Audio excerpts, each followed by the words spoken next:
For most, school was a place of learning and belonging, a place to make friends, follow rules, and chase good grades. But for the chosen ones, it was something entirely different. To them, school felt like a cage disguised as order. The structure was too tight, the noise too loud, and the lessons too shallow for a mind that naturally reached for higher truths. They didn't hate learning. In fact, they were born seekers of knowledge. But they couldn't understand why the world around them treated learning like a race instead of a revelation. They weren't troublemakers, and they weren't lazy. Their spirit simply refused to shrink itself to fit into a system that never understood the language of their soul. Have you felt this too? Then keep listening, because this message is just for you, and it may help you finally understand why you never fit into that system in the first place. Here are 7 deep spiritual reasons why chosen ones hated going to school, and why that resistance was never rebellion. It was remembrance. 1. They sensed falsehood in the system. Even as children, chosen ones could feel when something didn't ring true. They listened to the lessons, followed the schedules, and watched the rituals of school life, and deep down, they felt the hollowness of it. They couldn't understand why they had to memorize facts they'd never use, obey rules that made no sense, or hide their natural curiosity behind polite silence. Their spirit rejected the illusion that obedience equals intelligence. They didn't want to just pass tests. They wanted to understand life. That quiet restlessness wasn't arrogance. It was spiritual memory stirring. They knew that real wisdom couldn't be forced into textbooks.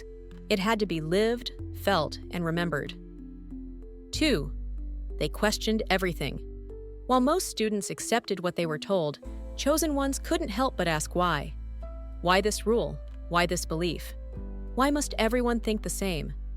Their curiosity made others uncomfortable, especially teachers who mistook it for defiance. But those questions came from a sacred place. Chosen ones carry an inner compass that points toward truth. They question not to rebel, but to remember. They weren't trying to be difficult. They were trying to stay awake in a system designed to put minds to sleep. 3. They learned differently.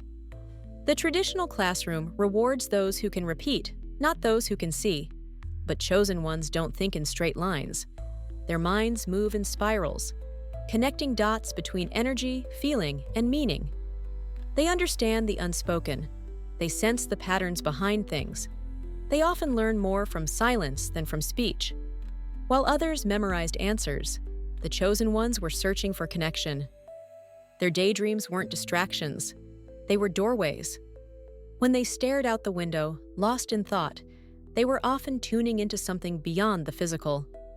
Their higher mind was gathering knowledge from places no teacher could reach. 4. They found meaningless work draining. Chosen ones cannot force energy into something that doesn't resonate.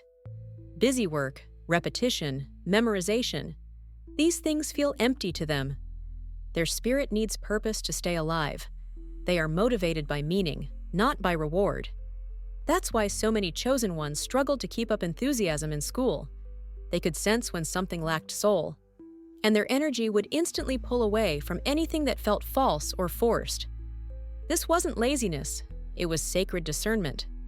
Their soul was quietly saying, "This isn't why you came here." 5. They remembered something greater.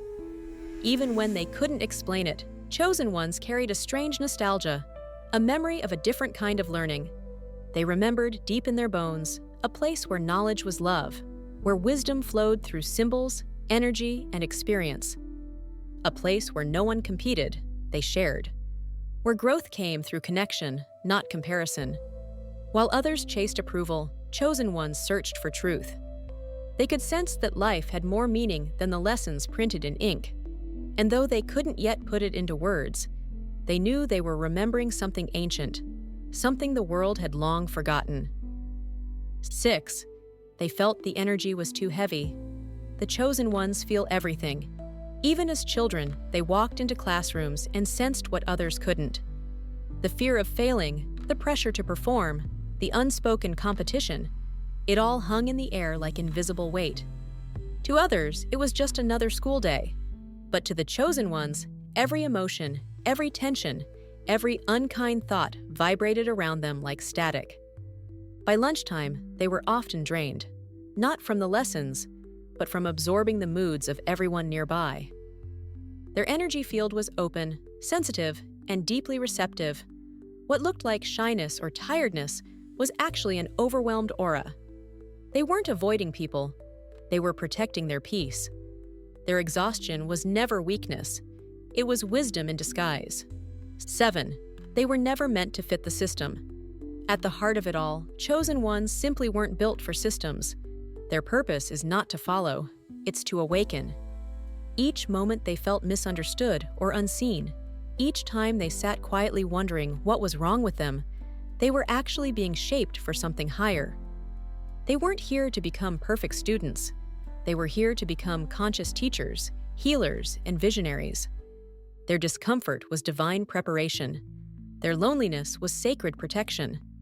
Their rebellion was their spirit refusing to go to sleep. They didn't fail the system failed to recognize them.